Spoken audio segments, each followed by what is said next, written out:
நான் இன்றைக்கி செய்ய போகிறது மட்டன் தம் பிரியாணி. இது வந்து ரொம்ப ஈஸியாக பண்ணலாம். நீங்கள் மட்டன் வந்து தயிர் வந்து 1 கப் ஆட் பண்ணிவிட்டு தனியாக வேக வச்சுக்கணும். அதுக்கப்புறம் வெங்காயம் தக்காளி மசாலா ஆட் பண்ணி செய்ய போகிறோம். வாங்க எப்படி செய்கிறதுன்னு பார்க்கலாம். நான் இன்றைக்கி செய்ய போகிறது மட்டன் பிரியாணி, அதாவது ரம்ஜான் ஸ்பெஷல். இது வந்து 4 பேர்த்துக்காக நான் செய்ய போகிறேன். தேவையான பொருட்கள் என்னென்னா 3 பெரிய வெங்காயம், 1 டேபிள் ஸ்பூன் மஞ்சள் தூள், 1 லெமன், 3 தக்காளி, இஞ்சி பூண்டு பேஸ்ட் வந்து ஒரு 4 டேபிள் ஸ்பூன் எடுத்திருக்கேன், 4 பச்சை மிளகாய், 1 கைப்பிடி அளவுக்கு வந்து புதினா இலை எடுத்துக்கலாம், 1 கைப்பிடி அளவுக்கு கொத்தமல்லி தழை, தாளிக்கிறதுக்கு வந்து பிரிஞ்சி இலை, பட்டை 2, அன்னாச்சி மொக்கு, ஏலக்காய், கிராம்பு. தேவையான அளவு நம்ம எண்ணெய் எடுத்துக்கலாம், ரீஃபைண்ட் ஆயிலும். இதுக்கு வந்து கீயும் நம்ம ஆட் பண்ண போகிறோம். தேவையான அளவு உப்பு. 300 கிராம் வந்து நான் மட்டன் எடுத்திருக்கேன், 300 கிராம் அரிசிக்கு. இதை வந்து நம்ம ஃபஸ்ட்டு என்ன பண்ணணும்னா கர்டு வந்து போட்டு மிக்ஸ் பண்ணிவிட்டு நம்ம வேக வைக்கணும். இதை வந்து 2 டேபிள் ஸ்பூன் நான் கர்டு ஆட் பண்ணிக்கிறேன். இதை வந்து நல்லா மிக்ஸ் பண்ணிவிட்டு தேவையான அளவு உப்பு கொஞ்சமாக தான் நான் போடுறேன். இந்த உப்பு இதை போட்டுட்டு நம்ம குக்கரில் வந்து 2 விசில் விட்டு எடுத்துக்கலாம். அதே மாதிரி 300 கிராம் அரிசியை வந்து நான் ஊற வச்சுருக்கேன். இப்போ எப்படி செய்கிறதுன்னு பார்க்கலாம். குக்கர் எடுத்துக்கலாம். இது கூட சால்ட் எல்லாமே ஆட் பண்ணியாச்சு. ஒரு அரை டம்ளர் வந்து தண்ணி விட்டுக்கலாம் போதும். அந்த தயிரும் இதுவும் சேர்ந்து வேகிறப்போ நல்லா சிக்கன் வந்து சாஃப்டாக வெந்துடும். 1 விசில் இல்லைனா 2 விசில் போதும். இதை வந்து வேக வச்சு எடுத்து வச்சுக்கலாம். 300 கிராம் அரிசி எடுத்திருக்கேன். அதாவது 20 நிமிஷம் ஊற வச்சுட்டு நல்லா ஊறிடுச்சு. இதை வந்து என்னென்னா நம்ம வந்து அதாவது அடுப்பில் வச்சுட்டு அரை வேக்காடு வந்து நம்ம வந்து நல்லா வேக வச்சு தனியாக வடித்து எடுத்து வச்சுக்கலாம். இதுவும் இப்போ செஞ்சிடலாம்.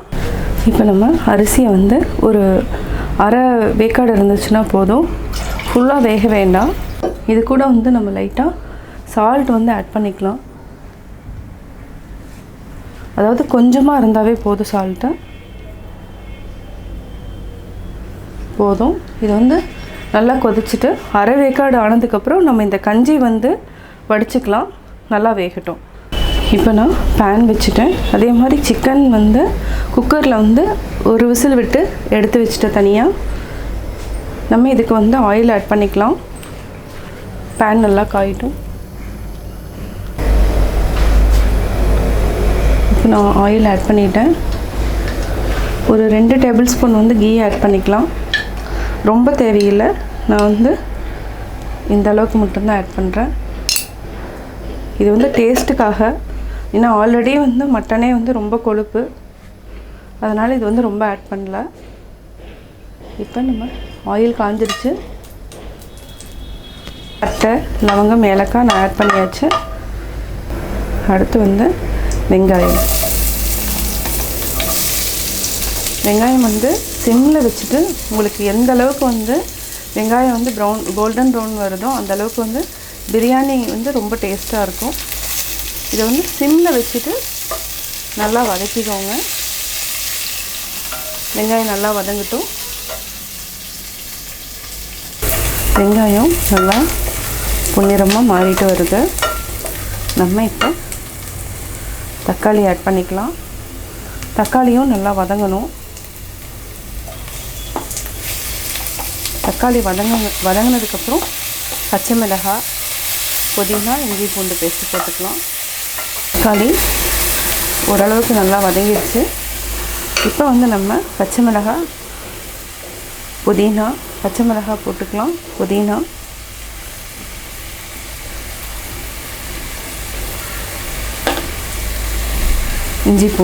இஞ்சி பூண்டில் லைட்டாக மிளகாத்தூளும் கலந்துருக்கு.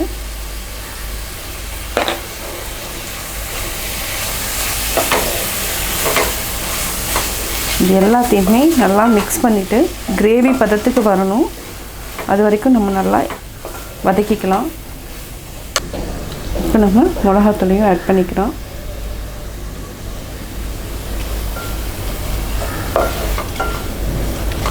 மிளகாத்தூள் வந்து வேணுங்கிறவங்க ஆட் பண்ணிக்கோங்க. இல்லைனா வந்து பிரியாணி மசாலா இருந்துச்சுன்னா அது ஒரு 3/4 டேபிள் ஸ்பூன் வந்து ஆட் பண்ணிக்கோங்க. அதாவது 300 கிராம் அரிசிக்கு ரொம்ப வேண்டாம். இது ஒரு 3 நிமிஷம் வந்து நல்லா வேகட்டும். தக்காளி புதினா எல்லாமே நல்லா வெந்துடுச்சு. இப்போது அதாவது மட்டன் கூட தயிர் போட்டு வேக வச்சுருந்தேன். இதை வந்து நம்ம அப்படியே ஆட் பண்ணிக்கலாம்.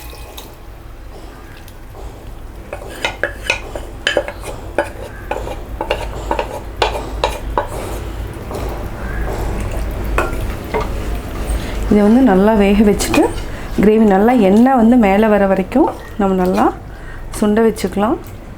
இந்த கிரேவியாக வர வரைக்கும் நம்ம வெயிட் பண்ணலாம். அரிசி வந்து நல்லா வெந்துட்டுருக்கு. மட்டன் வந்து போட்டுட்டேன். இது நல்லா வெந்துட்டுருக்குது.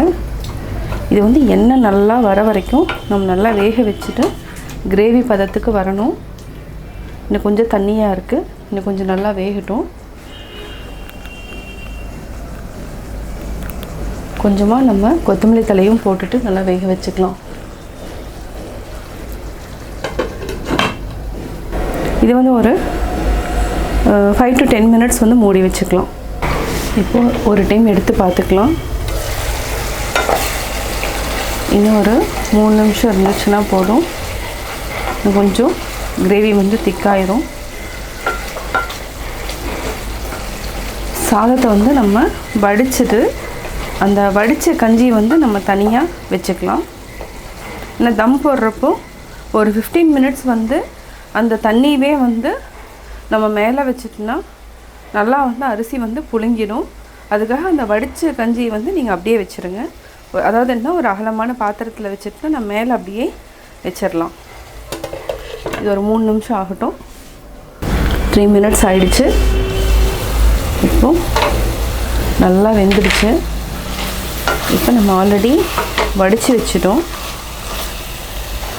எண்ணெயும் நல்லா பிரிஞ்சிருக்கு. இப்போ வந்து நம்ம ஆல்ரெடி இந்த சாதம் வந்து வடித்து வச்சதை நம்ம போட்டு மிக்ஸ் பண்ணிக்கலாம். மிக்ஸ் பண்ணிவிட்டு தோசைக்கல் மேலே நம்ம வச்சிடலாம் ஒரு 5 மினிட்ஸு. இது வந்து அரை வேக்காடு தான் இருக்குது. இப்போ வந்து சிம்மில் வச்சுக்கோங்க. இதுக்கடையில் லெமன் வந்து ஒரு லெமன் வந்து நான் இதை மறந்துட்டேன். இந்த அரிசி போடுறதுக்கு முன்னாடியே நம்ம ஊற்றிருக்கணும். இதையும் நம்ம ஊற்றிக்கலாம்.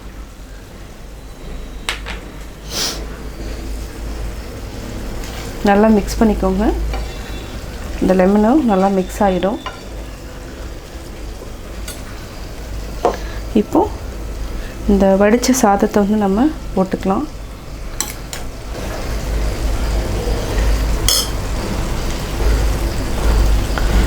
இப்போ வந்து ஆஃப் பண்ணிடலாம். கேஸ் ஆஃப் பண்ணிவிட்டு நம்ம வந்து தோசைக்கல் மேலே வச்சுக்கலாம்.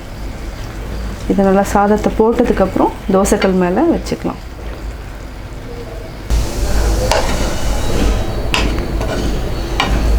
இது நல்லா கீழே இருந்து எல்லாத்தையுமே மிக்ஸ் பண்ணி விட்டுட்டு நம்ம இப்போ அடுத்தது வந்து இதை ஆஃப் பண்ணிட்டோம். தோசைக்கல் வச்சுட்டு ஒரு 5 மினிட்ஸ் இருந்துச்சுன்னா போதும். அந்த சூட்டுக்கே வந்து புழுங்கிடும். நான் தோசைக்கல் ஆன் பண்ணிட்டேன். இந்த மாதிரி உங்களுக்கு அகலமாக இருந்ததுன்னா தான் வைக்க முடியும். அப்போ தான் சூடு வந்து ஏறும். இந்த மாதிரி வச்சுக்கோங்க. இந்த மாதிரி வச்சுக்கோங்க. இப்போ சூடாகிட்டுருக்கு. நம்ம வந்து அடுத்து வந்து என்னென்னா இது மேலே ஒரு பிளேட் வச்சுக்கலாம். இது வந்து உங்களுக்கு கரெக்டாக இருக்கும். நம்ம வந்து வடித்த கஞ்சி வந்து வச்சுருக்கோம். இது வந்து இந்த மாதிரி எடுத்து வச்சுருக்கோம். இதை வந்து ஓரளவுக்கு நல்லா கொதி விட்டுட்டு ஒரு கொதி விட்டுட்டு இது வந்து லைட்டாக ஆறிடுச்சு. இது ஒரு கொதி விட்டுட்டு மேலே ஊற்றிக்கலாம்.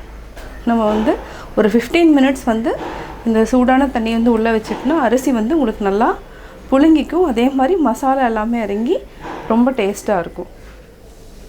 இப்போ அதுக்குள்ளே வந்து நான் கஞ்சியை வந்து சூடு பண்ணிகிட்ருக்கேன்.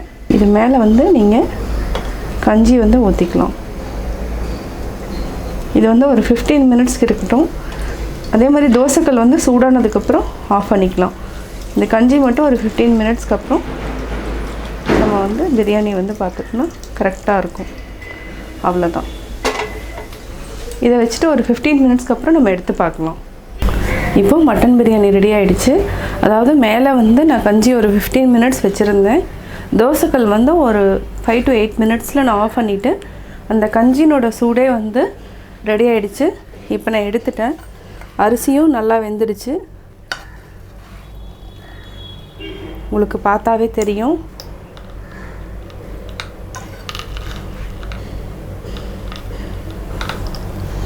இதை வந்து நல்லா மிக்ஸ் பண்ணிவிட்டு சூடாக வந்து சர்வ் பண்ணலாம். இப்போது சுவையான மட்டன் பிரியாணி ரெடி. நான் மட்டன் தம் பிரியாணி எப்படி செஞ்சேங்கிறத பார்த்தீங்க. நீங்களும் வீட்டில் ட்ரை பண்ணி பார்த்துட்டு உங்களுடைய கமெண்ட்ஸ் எனக்கு சொல்லுங்கள். பிடிச்சிருந்தா லைக் பண்ணுங்கள். மறக்காமல் எங்கள் சேனலை சப்ஸ்கிரைப் பண்ணுங்கள்.